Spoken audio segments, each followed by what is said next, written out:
Here we go. I've got a load of questions to be answered. I've had lots of response on my Q&A yesterday. I'm going to try and answer as many as possible while having a cider and a couple of beers.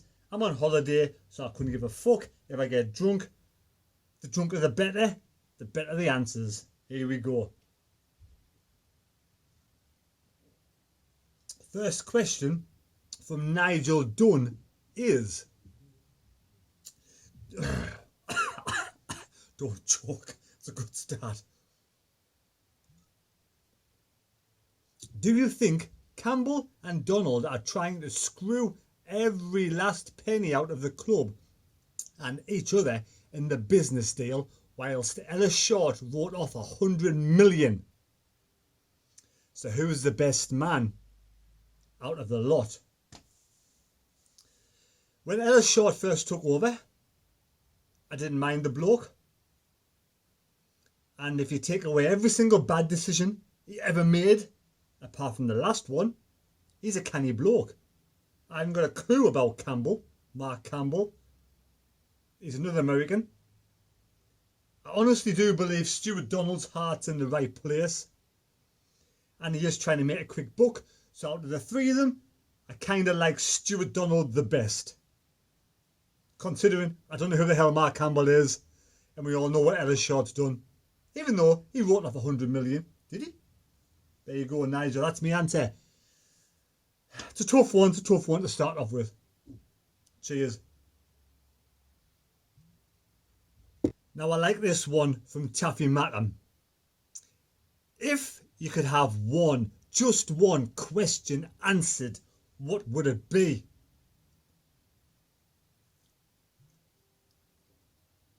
I've thought long and hard. Would it be what the lottery numbers will be tonight, Wednesday night? But that's not having a question answered. That's seeing into the future. Would it be who killed Marilyn Monroe? But the most burning question that's going through my mind, that's doing my brain in. I had this black Sunderland top with a collar. A nice smart Sunderland top I wore in a load of videos last season. And can I fuck for the life of me find it? Where's my black Sunderland top gone? I've hunted high and low in this house and I cannot find it. Where have I put it? I do not know. Somebody has came into my house and stolen my black Sunderland top. Look back at my past history on my videos from like last season and look at that smart black Sunderland top with a nice little badge right there. I can't hell find it. I've looked hell and high water. I'll have another good look later on today as well. Robert Thompson says, who do I think was the better finisher, Marco Gabby or Kevin Phillips? That's a tough one because I think both players, in the past were absolutely fantastic strikers for Sunderland Football Club. Gabby Adini, the G-Force Brigade, absolutely brilliant in League One and also in the Championship. And Kevin Phillips, absolutely amazing. I'm going to go with Kevin Phillips just because he won the Golden Boot. But I know they're both equally really good players. And what we could do now with a player of that calibre in our side for the start of the season, we would piss this league. But Lass's 40th birthday this week, so she's getting some of this stuff, Prosecco, and to be honest, it is pretty disgusting. I got some from Christmas. I think it's probably the worst drink in the entire world, Prosecco. Absolutely disgusting. It's almost on level with vinegar. But let's try a bit anyway.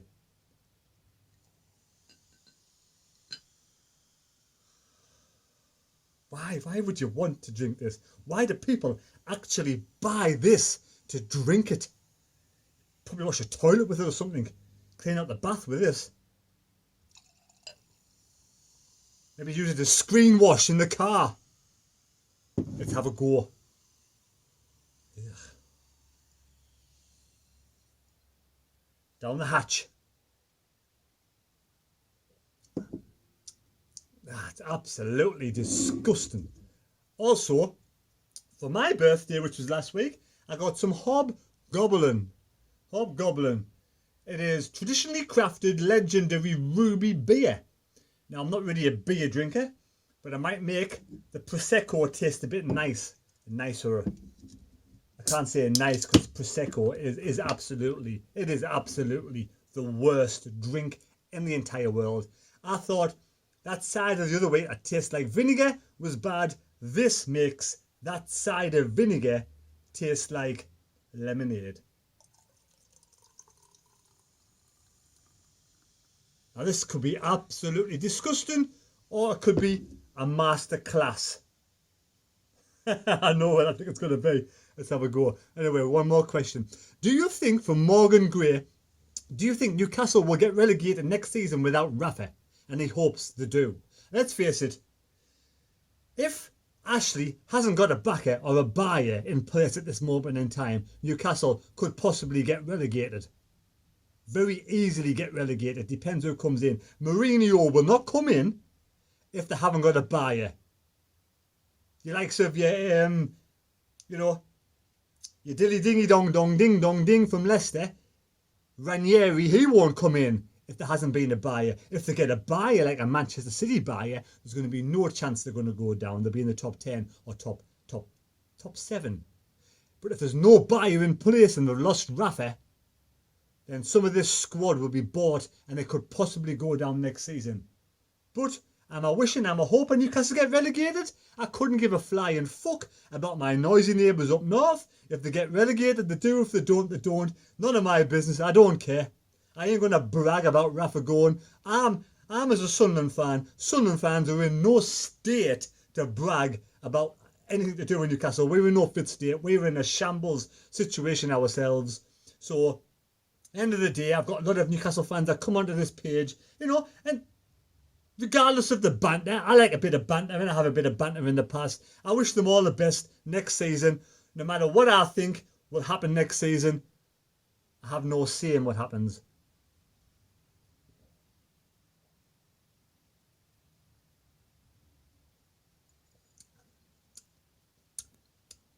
Well, the good thing is, it gets rid of that disgusting taste of Prosecco, and the bad thing is, it's beer.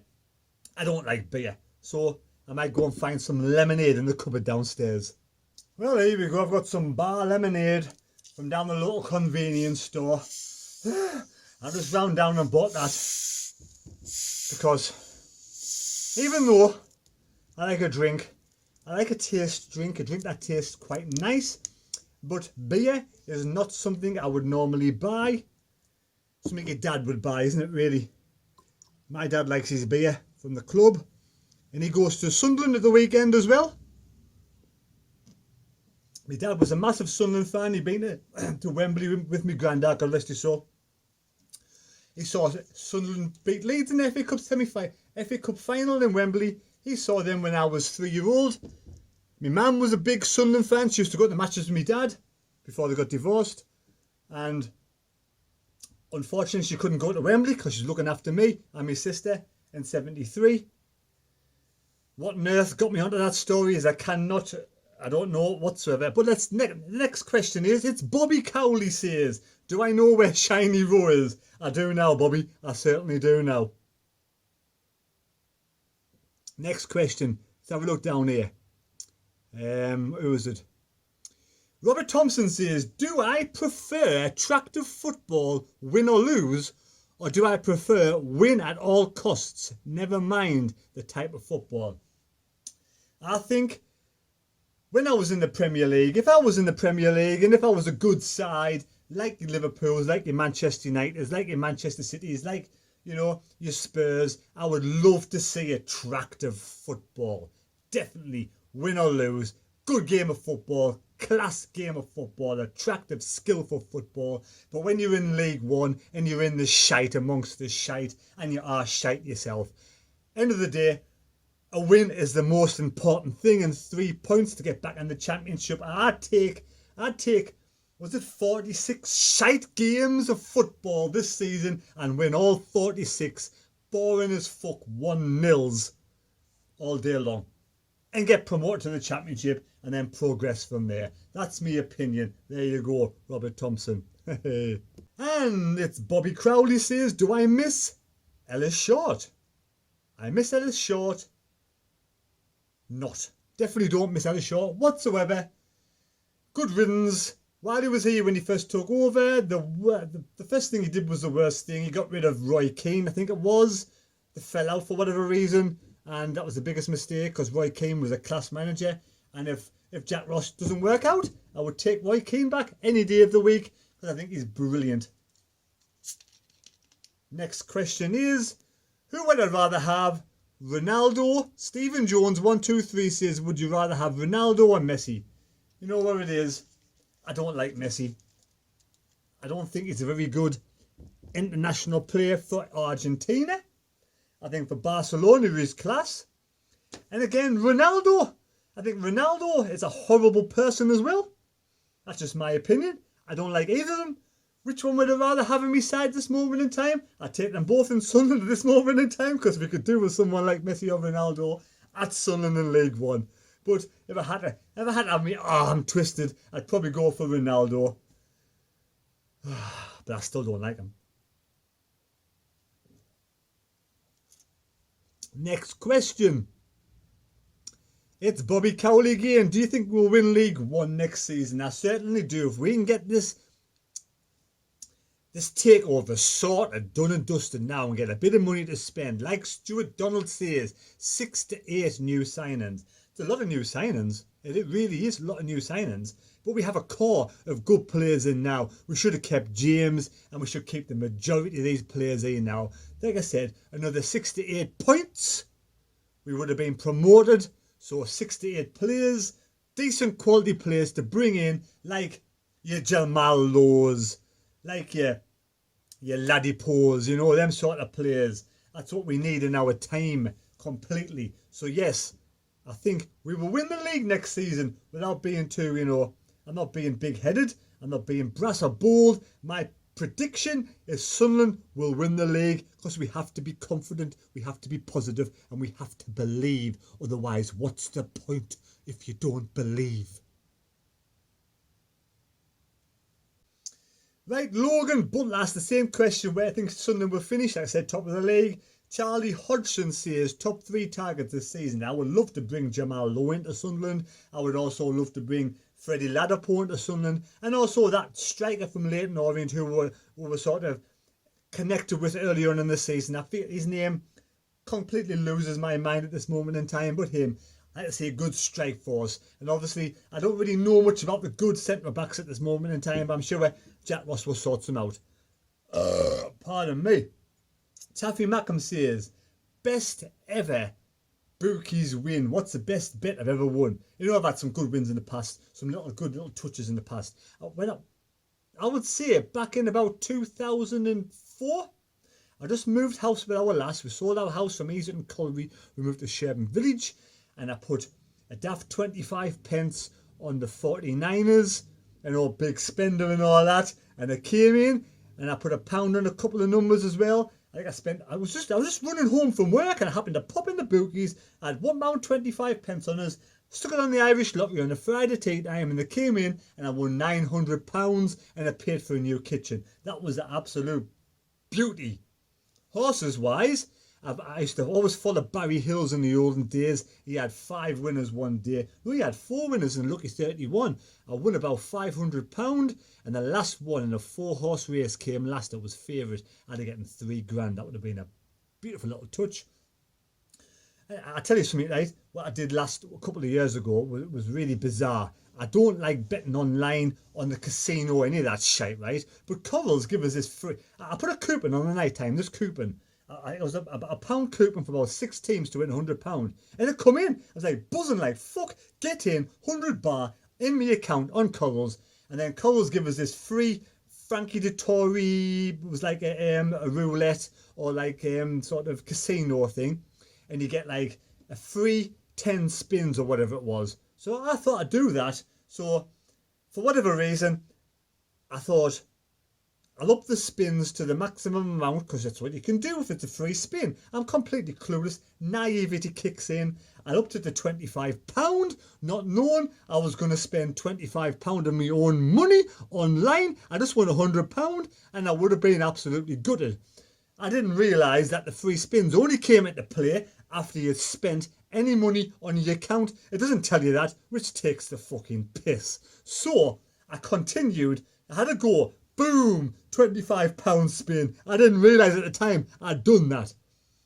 So I went again. Boom, £25 spin. Bing, bing, bing. Everything came in and this little counter went 100, 200, 300, 400, £500 win. I thought, no, free spins, you can't win £500. That's ridiculous. So I waited, I hummed and hawed, I looked at the fucking details, this, that and the other. So I thought, all right. So I withdrew it. But then I looked at me on my proper account, it said £550. I went, well, I thought I won £100. So I went into my history on my betting account and it said I'd placed two £25 spins.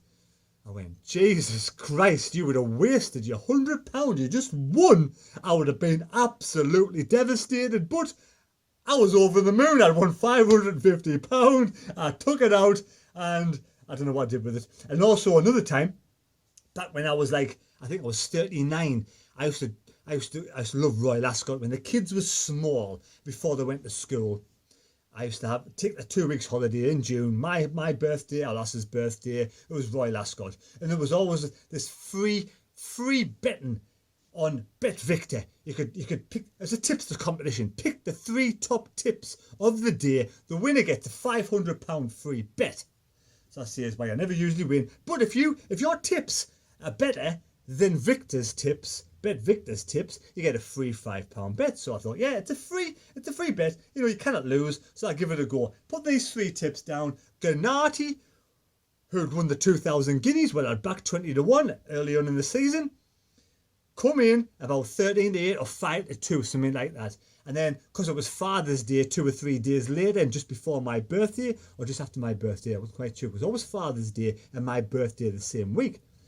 That came in 12 to 1. I was like, boom, 2 out of 2 tips. And the last one was called Giganticus. It was a Barry Hills horse. It was a green with red stars on the sleeves. Massive Royal Hunt Cup, I think it was. It was 25 to 1, 20 to 1, and it won. I got 3 tips in the day and it won. And then on the Bet Victor's website, it come up, top tipster of the day, winning £500 in free bets is me. I couldn't believe it. I'd won. Out of the whole of the country, I'd fucking won a £500 free bet. Now, come on, let's face it. Who's going to spend 500 smackers on one bet? I was absolutely going round the bend. How am I going to spend a free £500 bet? You couldn't withdraw it. I had to bet the £500 bet all in one go. I was like, fuck, what am I going to do here if I lose this? It's like, shit. So I emailed Mr. Bet Victor, you know, as you do email. I give him the old sub story, blah, blah, blah, and blah, blah, blah, blah, blah, blah, blah.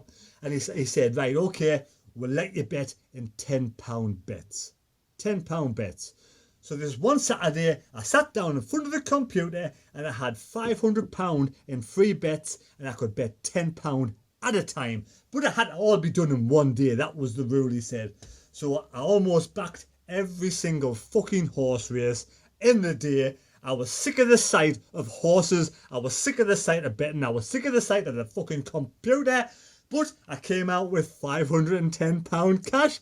Boom! Got me a holiday to Scarborough with the kids and everything. It paid for the whole week. Absolutely snackaroonies, over the moon. Absolutely fantastic holiday. I remember it now still.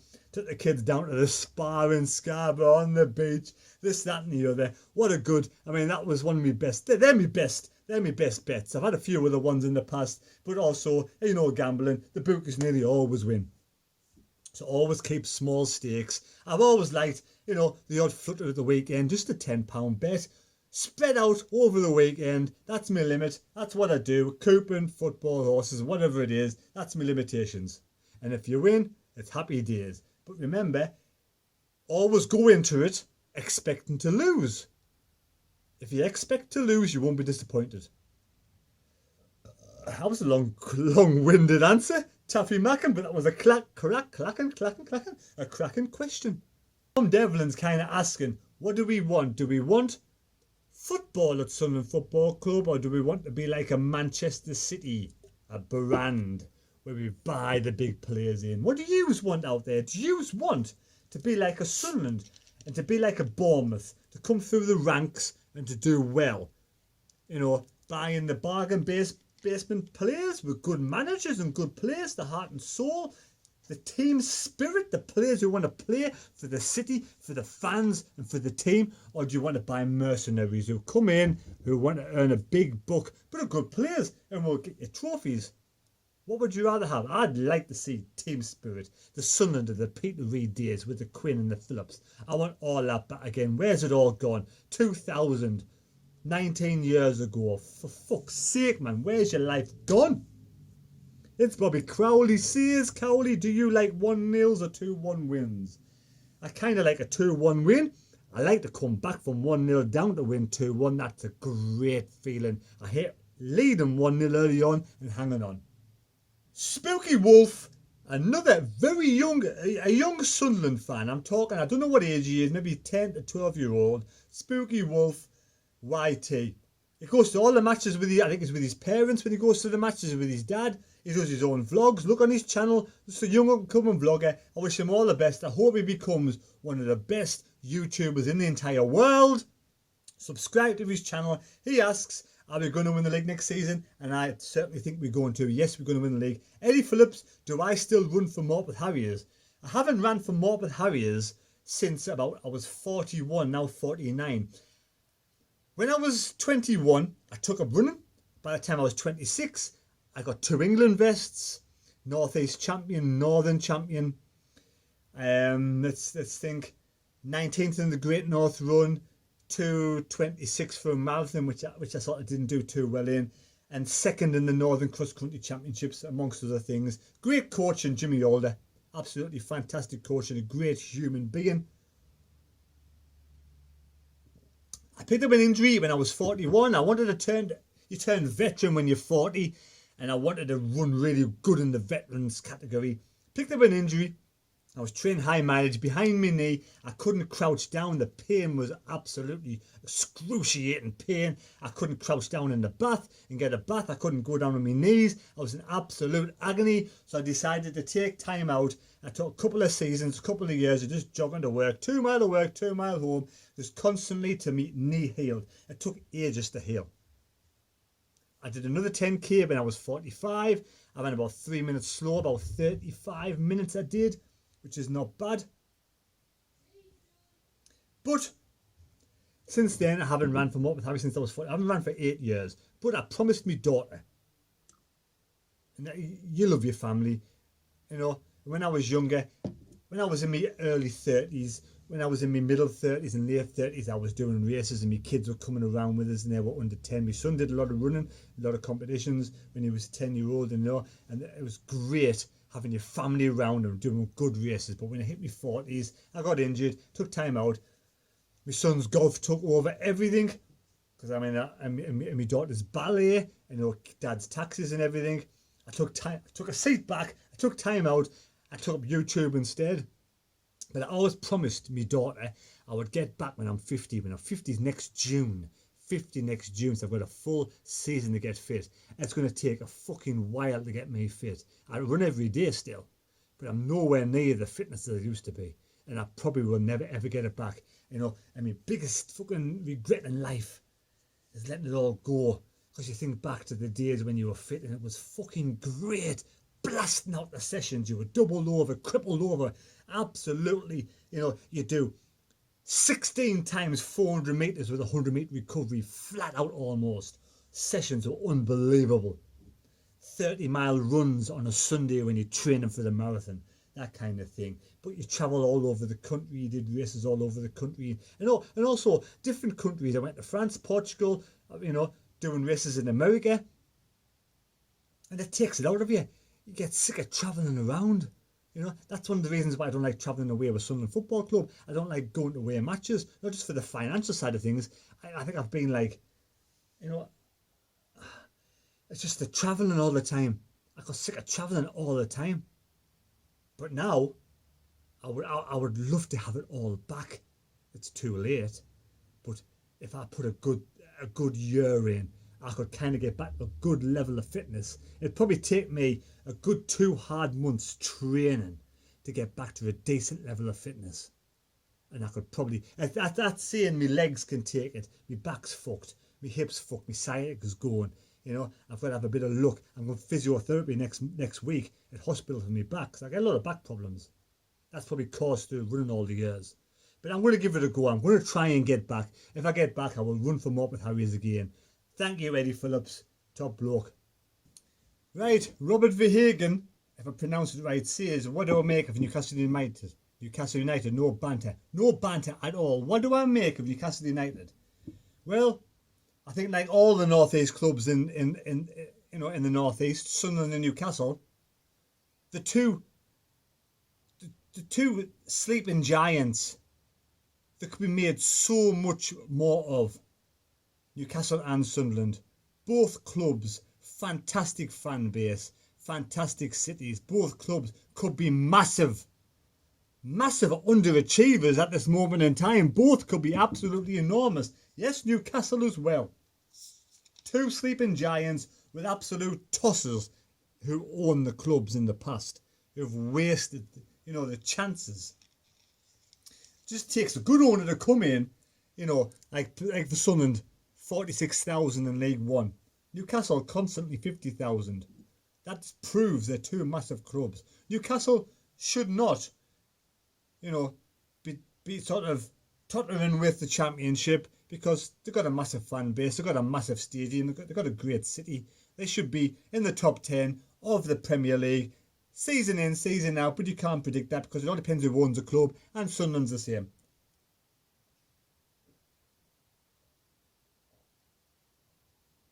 So no banter, all banter aside, two sleeping giants, Newcastle and Sunderland. I'd rather see both them clubs doing great in the top 10 of the Premier League than the London clubs. Simple as.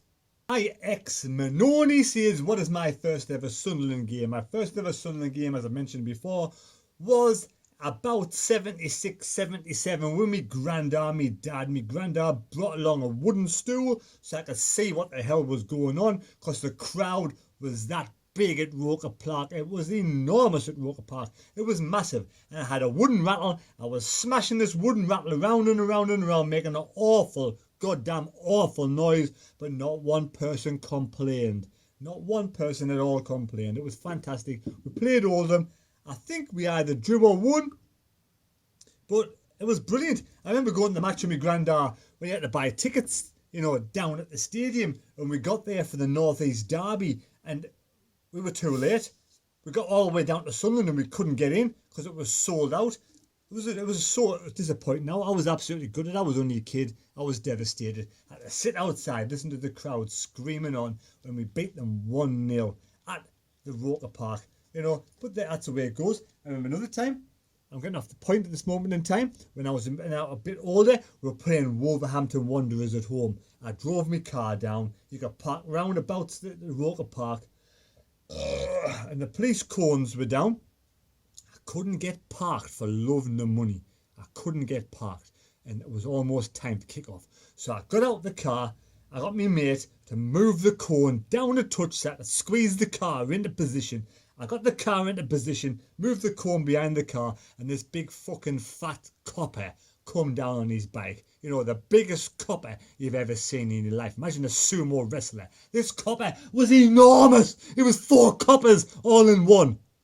And he pulled up with his shades on a cloudy day, knocked on the window. He says, right lad, what do you want your £10,000 fine for? Moving the police cone, or parking where the police cone is. And I was absolutely shitting myself because I was about 20-year-old. I just passed my test. I thought my dad's going to go mental. And my mate who was in the side of the car with us was laughing his fucking back off. And the policeman says, what the fuck are you laughing at? Seriously, that's what he said. What the fuck are you laughing at? And I was basically saying, shut the fuck up. Stop laughing. I says, I'm sorry, sir. please don't give me a £10,000 fine.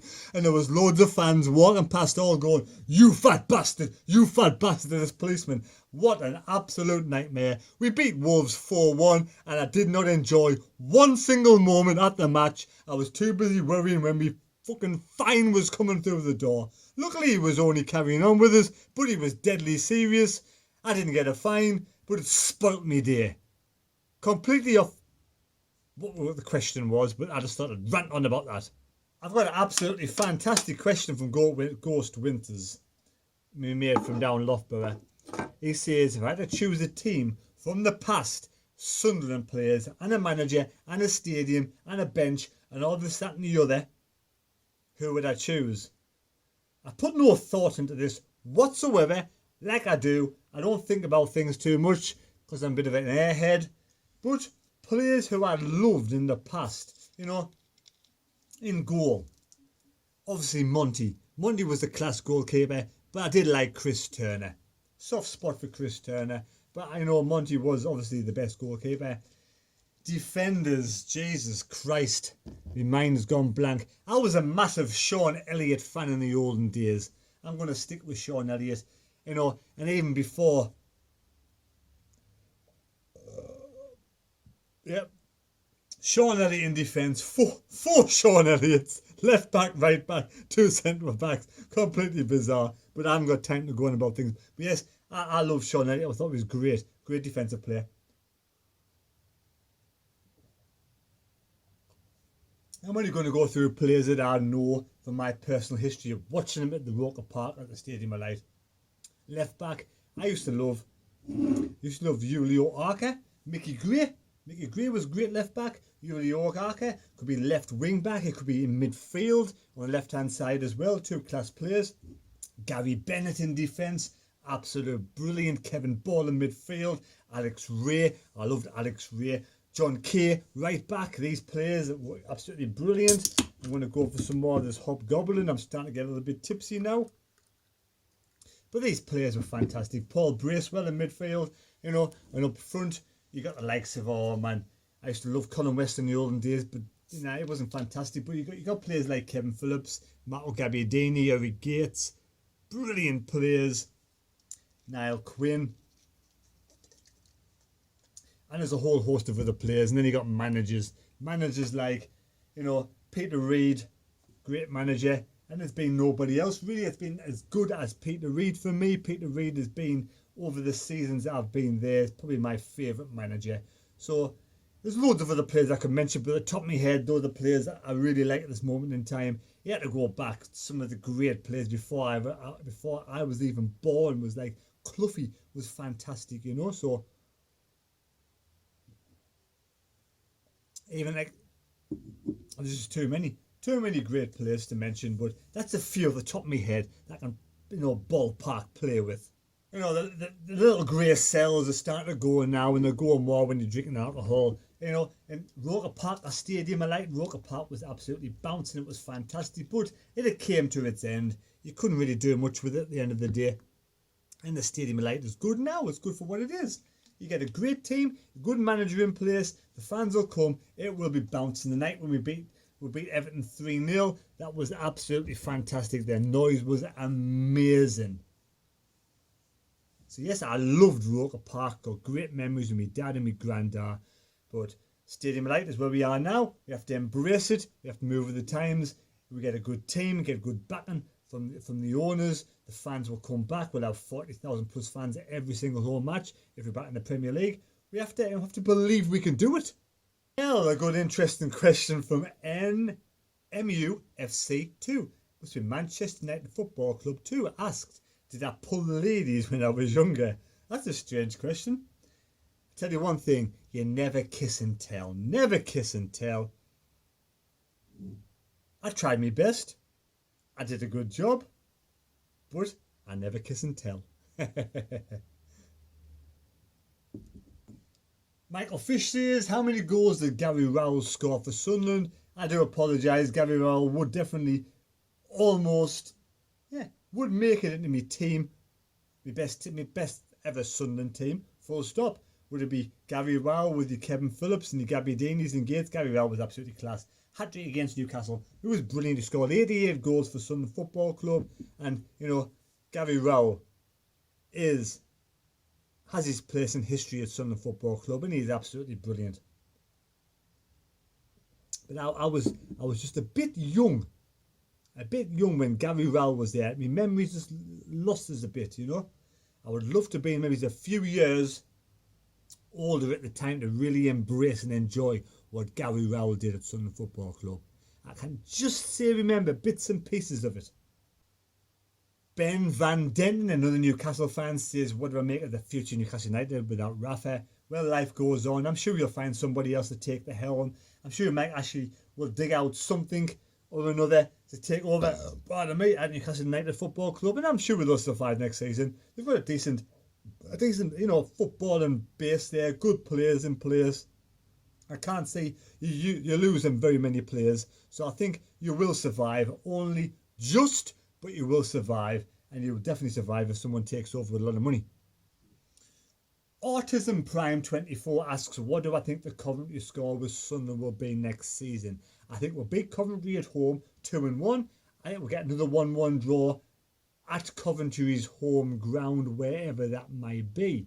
It may be Birmingham. If it is Birmingham, I've got some good places for the away fans to go in Birmingham to look at and to watch. Watch the space for a video coming. That's what I think.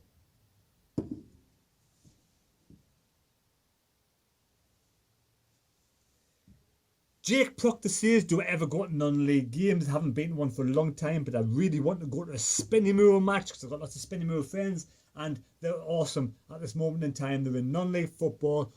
So they can win this league or finish in the top two, I think it is.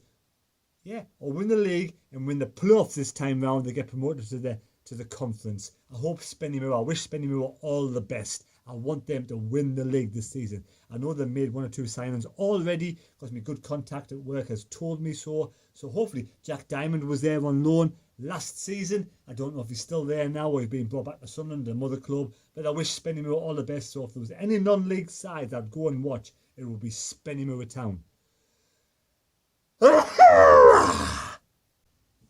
Thomas, Sunderland fan, says, what's my opinion on the home strip? Well, it just reminds me of the England strip. I've seen worse home strips. I've seen better home strips. It'll do. It isn't my favourite. I don't particularly want to embrace it or I like it, but we'll have to do. We can't not like it because it's here. We have to wear it. The team has to wear it. We have to support it. So, yeah, it goes down in history. It is what it is. Not one of my favourites. Not one of the worst ones I've seen. But, if it was £10 in the shop, I'd buy it. Thomas almost says, what's my thoughts on Scotland? That is a random question. Scotland. Are we talking about Scotland itself? A beautiful country. Beautiful place. The fairy pools is a good place to go to. I've always wanted to do the Loch Ness Marathon. Never getting around to doing it. That was one of the biggest regrets in life. I was going to do it when I was 40. I got injured. I couldn't do it. The Loch Ness Marathon. I've been to Edinburgh a few times. I've done the Edinburgh Marathon once before. We started off at Dumfries. We came over the Forth of Firth Bridge. Went on all these back roads. Ended up in Edinburgh. I kind of didn't do very well. I stopped halfway. Sat in someone's car. Got a Mars bar. And I still ended up running 2 hours 40 minutes somehow. But Edinburgh, Scotland. I've been to the Butterfly World up in Scotland, Musselburgh. I've been to there. I've been a few places. I'd love to go up to the Highlands. I'd love to go, like I say, to Loch Ness. It's a beautiful place. I know a lot of people from Scotland, and I don't dislike Scotland whatsoever. I don't get this England-Scotland rivalry. I enjoyed Braveheart, William Wallace, cracking bloke. Mel Gibson, that's his name. Mel Gibson, who played William Wallace. He was hung, drawn and quartered, but before he had his balls ripped off, he was a cracking bloke. Braveheart. Scotland is a lovely place. I've been a few times and I would love to go back to visit on holiday. Scottish team. Robinson is the captain. And apart from that, The manager is the guy who just taken over from Kilmarnock, but who left Kilmarnock to go to Scotland. Like I say, I quite like Scotland. Very nice place. I've been there a few times and I hope to go back before I die. SAFC Vlogs X. Is that the name? SAFC Vlogs X? Yes, SAFC Vlogs X says, who is my all-time favourite player? I don't have an all-time favourite player. I have loads of players that are up there, to and fro. You know, some are just budging above the other one, and then the other ones jump above them ones, and then these ones jump above these ones. I've got lots of players who I like throughout the years. It's unfair to choose one player. It really is. Some say Gabby Raul, some say Kevin Ball, some say Kevin Phillips, Niall Quinn. You got your Nigel, you got your Cloughs from the olden days. You got your Monties. You know, you got your. I say Johnny Byrne.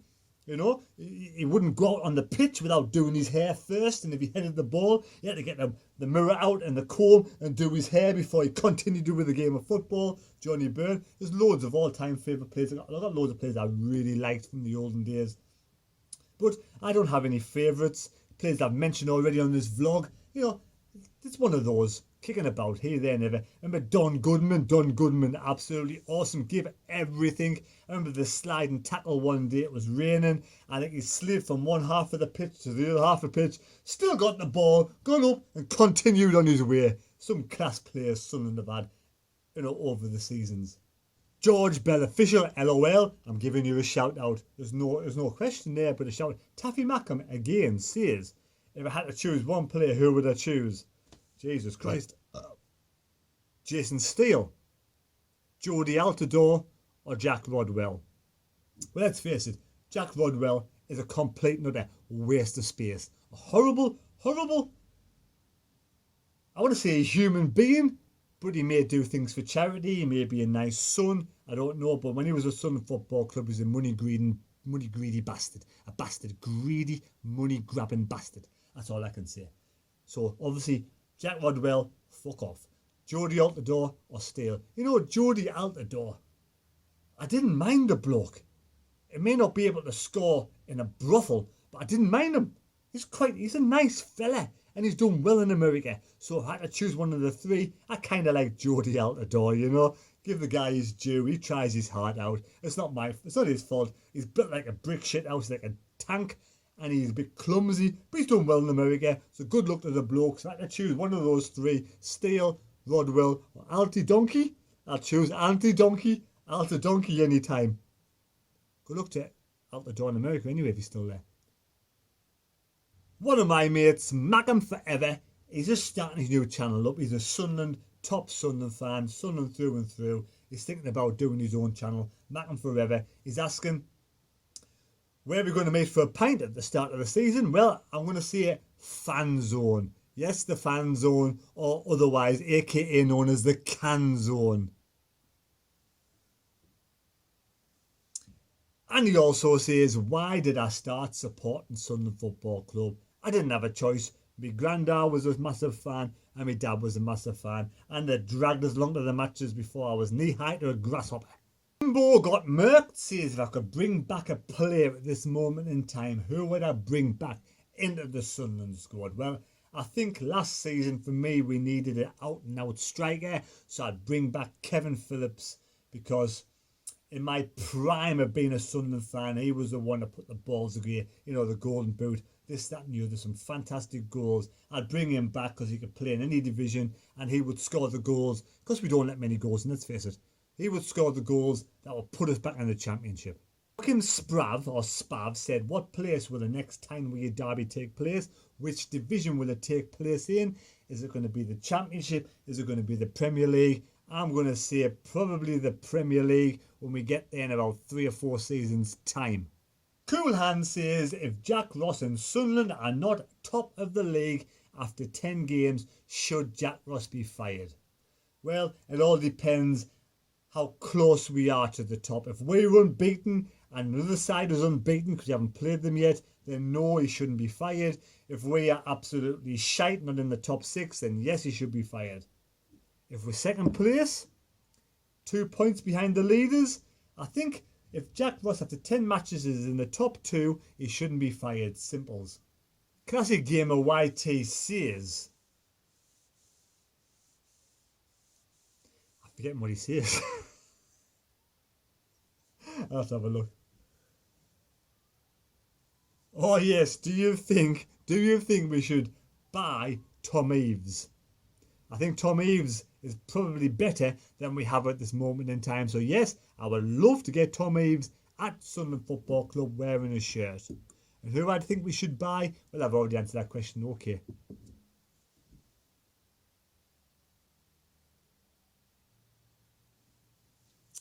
It's Bobby Cowley says, do you think we'll win the FA Cup, the Secretariat Trophy, or the Carabao Cup?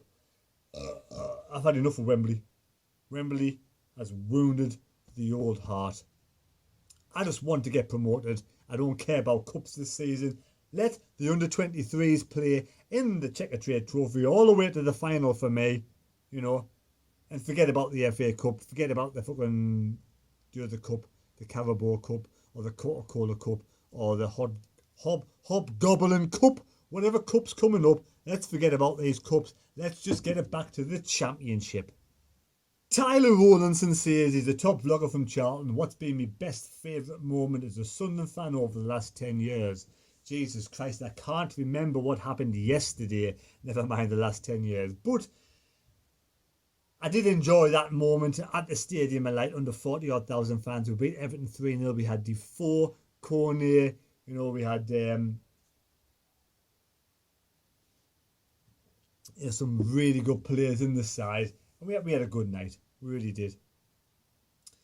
And we relegated Newcastle at that moment in time, which doesn't really matter.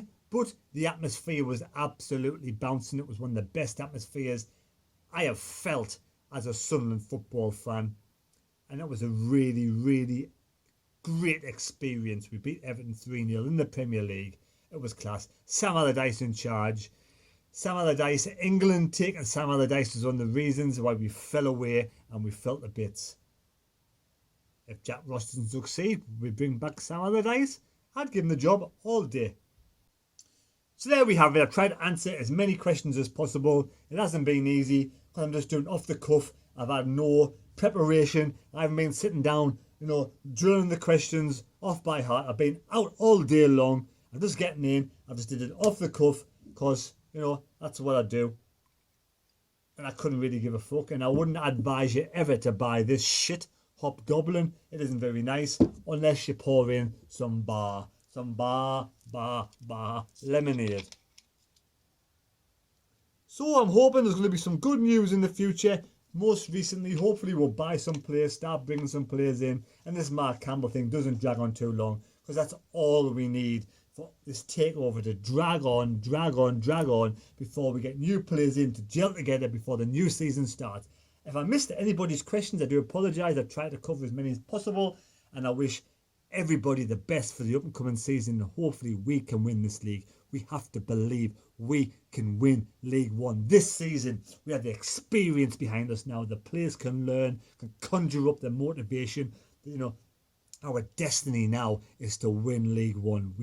I'm gonna back Sunderland to win League One. We have to believe with our hearts, with our heads. We have to believe we can win this league. 1 or 2, 3 or 4, 5 or 6, you know, quality signings, and we're going to be there. A fit Will Grigg, a Charlie Wyke with more experience behind him, a fit Charlie Wyke, couple of centre backs, and we've got it. We've got it made. Keep Oviedo, keep Catamore, and we can do it. We can win this league this season. I'm really convinced we will be in the Championship this time next year. I'm going to go and have to drink this now. I have to drink it. There's no point throwing it away. It's a waste of money. I don't like it, but I'm going to drink it.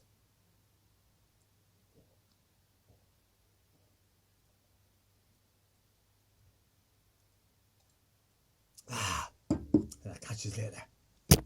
Wise men say only fools rush in, but I